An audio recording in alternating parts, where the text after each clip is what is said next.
Good afternoon. Can everybody hear me? Thumbs up, everybody can hear me. My name is Bakari Sellers. I'm an attorney at the Strom Law Firm in Columbia, South Carolina. But today I come here with a joy in my heart. The reason being is because when you go to law school and you want to practice civil rights law, you want to go about bringing justice to families like the ones that we represent here today. I want to recognize all of the families of the 9 victims of the Charleston massacre. Some of those aren't here with us today, but they're here with us in spirit, and I want to first recognize all of those families. I also want to recognize all of the survivors of that night's horrific violence. We have 2 of those survivors here with us today. Many of you all may remember I shed so many tears on all the networks after my good friend Clem and 8 others were murdered in that church. But with the great work of the Biden administration, and I want to call out a name specifically, Vanita Gupta, who helped us get to this point where we can actually have justice for these families. This is what the law is about. We cannot bring back those 9 victims. We cannot erase the scars that those survivors have. But what we do here today as lawyers and these families is we say we stand on justice. The 2 most important words in the English language are the words thank you. So thank you, Merrick Garland. Thank you, Joe Biden. Thank you to this administration. But even more importantly, the reason that we're here today is because these victims were the best of us. And so I want us all to lift up Polly Shepard, Felicia Sanders, who aren't here, and their relatives, those young ladies who went through so much. And I want to bring up Gerald Malloy, who's a state senator from South Carolina, and he had the privilege of representing the Pinckney family. And then you're going to hear from 2 of the most awesome young ladies you'll ever meet in your life. They are the daughters of Clemente Pinckney. And then you'll hear from his better half, Miss Jennifer Pinckney.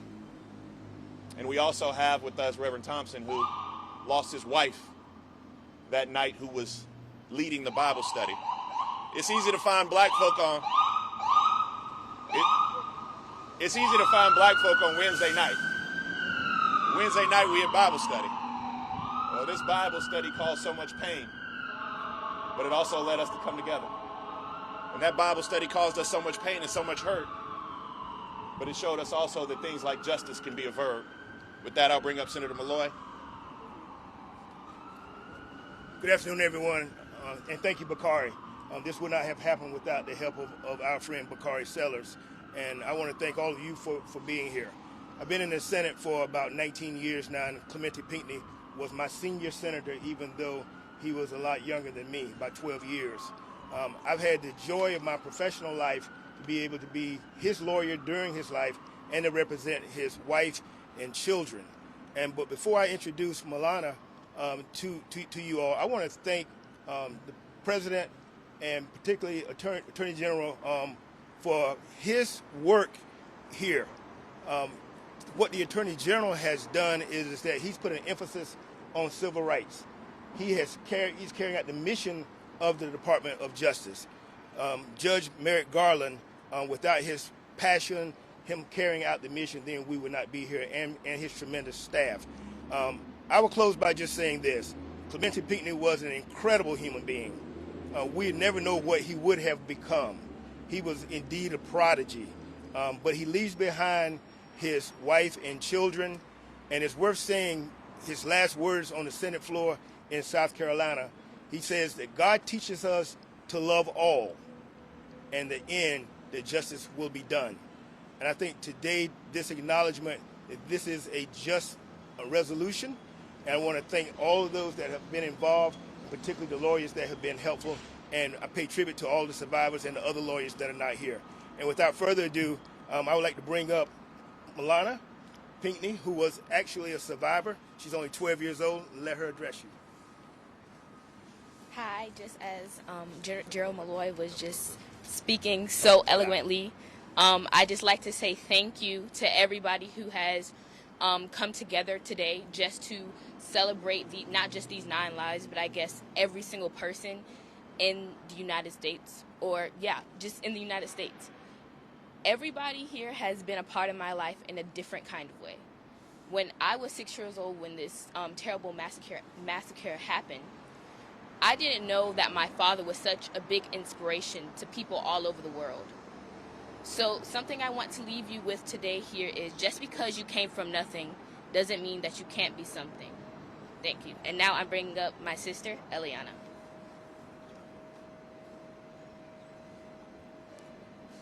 It's always hard to talk after my sister because she's so young and so fantastic and amazing. I'm so proud of the young woman that she's growing into.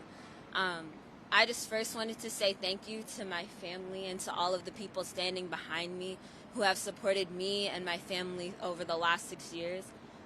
It very clearly is not an easy journey.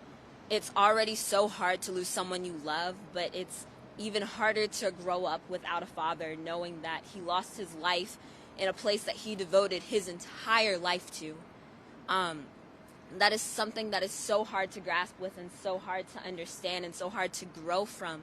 But it's so important that I've had a community behind me who have helped me get to the place that I am now. No amount of compensation will ever replace my father's life, but through the help and the opportunities that the government and the people standing behind me have provided, it allows me and my sister to have the opportunity to make sure that we're doing everything we can to make sure that my father's legacy doesn't go away, to make sure that we are doing everything we can with the rest of our lives, living to our fullest potential, and making sure that his legacy stays uplifted.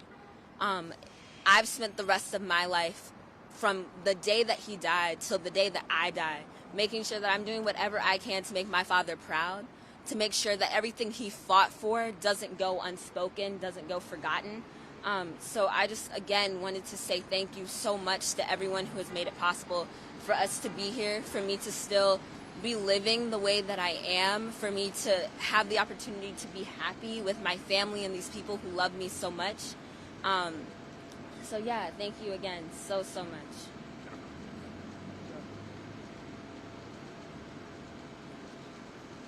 I too want to thank you. It's hard to come after my two daughters. I always tell everyone that I have the best of both worlds. One child looks like Clemente, and the other one act like Clemente. And so I always say that I have Clemente, right here to talk to me, to look at, and so forth. He will be missed, along with all of the others that didn't survive that night. We still continue. We still must go forth. I still must be mother to both of my girls, and they have made me so proud. I, too, was a survivor, along with Malana. And so not only do I represent Clemente, but also as being a survivor. I just want to thank everyone that was involved and participated in this. I want to thank Gerald Malloy, who has been there with me and my girls from the very beginning. I thank everyone for the support and the love that was just spread throughout the whole country. You've been there not only for me and my girls, but for the other survivors and the other family members.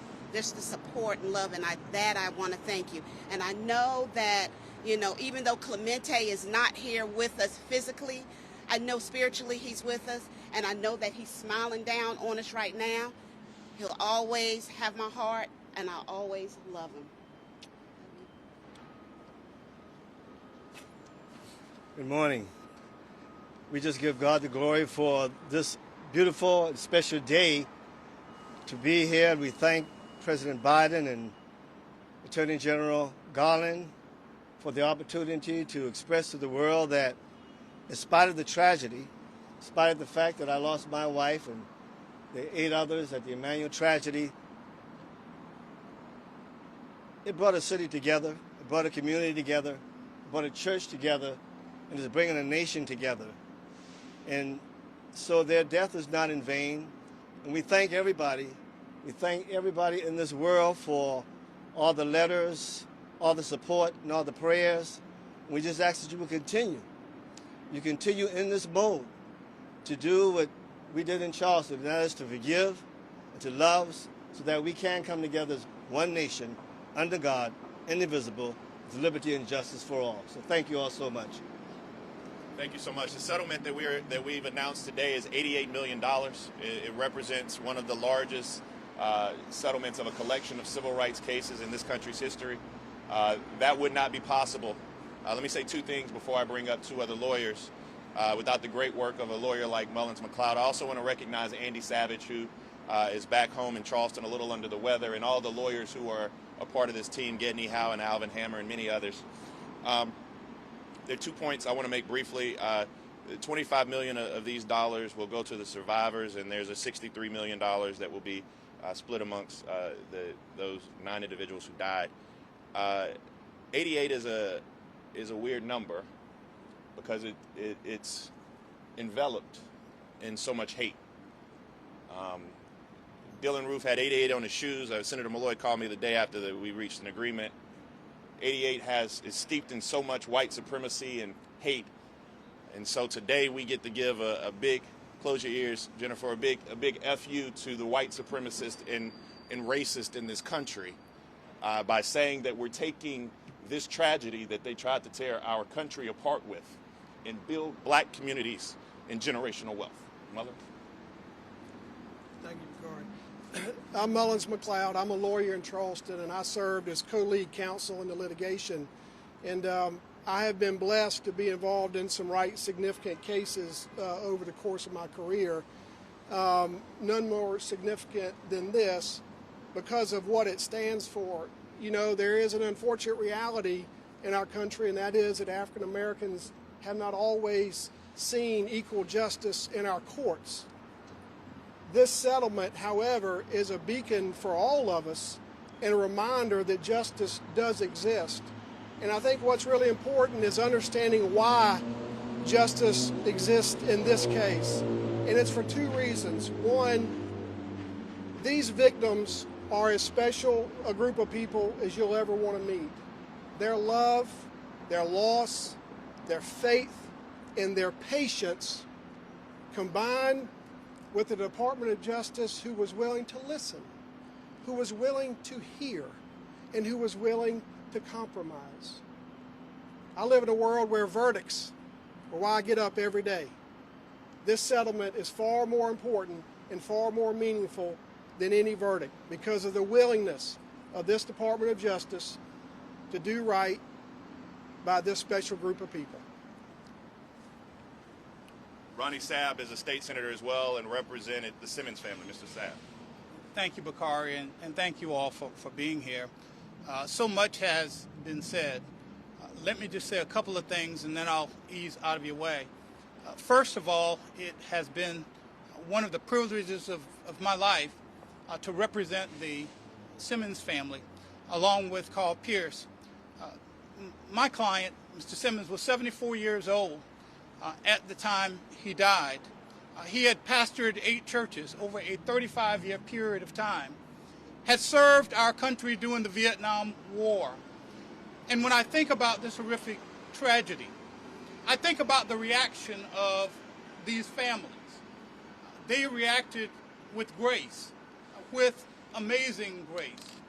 And then I think about the reaction of our state in taking down the Confederate flag from our State House grounds. And now I think about the reaction of the Justice Department to bring an amicable solution to this horrific tragedy and this ordeal that this family has experienced. And I say only in America can we use a tragedy for the greater good. And while we cannot bring back the lives lost, while we cannot take away the hurt that continues to permeate not only in Charleston but around these United States of America, we simply say to those persons who would harbor hate in their hearts that hate won't win. Thank you all, and God bless you all. We'll take a couple of questions. If they're legal questions, yes, go ahead. First of all, how's the healing process going for you? And secondly, what does the settlement mean to you? Jennifer and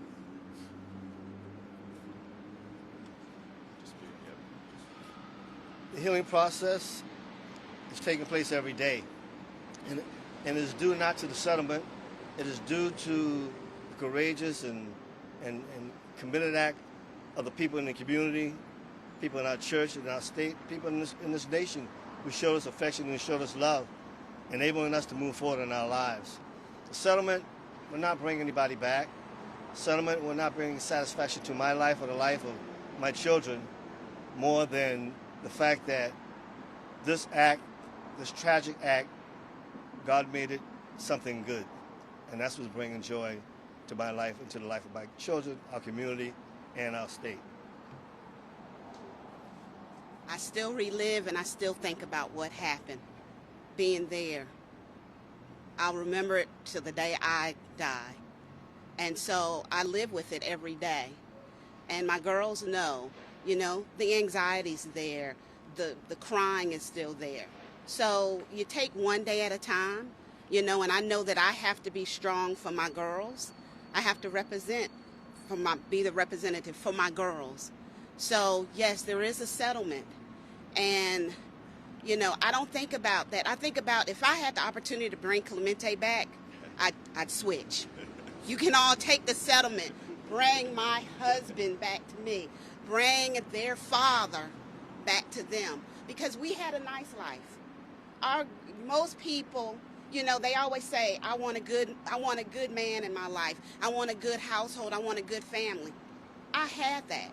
They had an excellent father. I had an excellent husband. And we worked together and we worked to raise our girls. So bring him back. We can switch. How does this settlement prevent another killing move from purchasing a deadly weapon? I'm going to let Mullins McLeod, and then I'm going to... Well, I think what the settlement shows is, and don't forget, ultimately what brought us here, aside from the shooting itself, was, if y'all recall, Director Comey told the American people shortly after the shooting that the background check for Dylan Roof, there were some mistakes made, and but for those mistakes, the firearm would not have been sold. South Carolina is one of those states that is a non-port of contact state, meaning that it is the FBI that calls balls and strikes at the point of sale for every firearm sold in our state. And so I think from a legal standpoint, the settlement doesn't do anything to change or alter the existing landscape. But what it does do is I think it shares with everyone just how significant and important a job the FBI understands their role is, and how well of a job that they do. Because in essence, the settlement, although there's no admission of fault, obviously, the settlement was done in part because the FBI wants to instill confidence in all of us, and they want to do their job exceptionally well, which they do. And I think that's the overall message. We'll take one more question, and then we're going to wrap up with a couple of words from this young lady. One more question, anybody? Maybe a good question for you. I was wondering if you see any broader issues with the government's general approach to domestic terrorism, given what we saw in this case and what we saw happen. Well, let me just tell you something. Domestic terror, white domestic terror, is a real issue in this country. White supremacy is a real issue in this country. Let's not confuse this issue. These individuals were killed because they were black. That attack was not on First Baptist. That attack was on Mother Emanuel AME Church. So let's not misconstrue what this issue is. The unique part about this, though, is that this administration, particularly this Justice Department, take that issue seriously. It's not anything that we turn a blind eye to. It's not anything that they co-opt or want a part of their base. In fact, they're trying to stamp it out. And so props to Brian Boyd, and props to Vanita Gupta, and props to Merrick Garland for having the audacity and the gall and the fortitude to stand up to white supremacists and terrorists in this country. The last word will be from this young lady, and then we have to escape. But thank you so much. I just wanted to acknowledge to everyone, again, money is not happiness. This is not going to bring my father back. This is not going to bring her husband back, his wife back. That's not going to change this. What it is acknowledging is the fact that I was raised in a household where I was taught to believe that every person was a good person. And over the course of my life, I have seen people do horrible things. And the actions and the steps that the government is taking right now to acknowledge that this is a horrible thing. They can't bring my father back. That's never going to happen. But they're doing whatever they can to acknowledge the fact that this hurts, that this is pain that I'm going to have to live with for the rest of my life, that my family is going to have to live with for the rest of my life.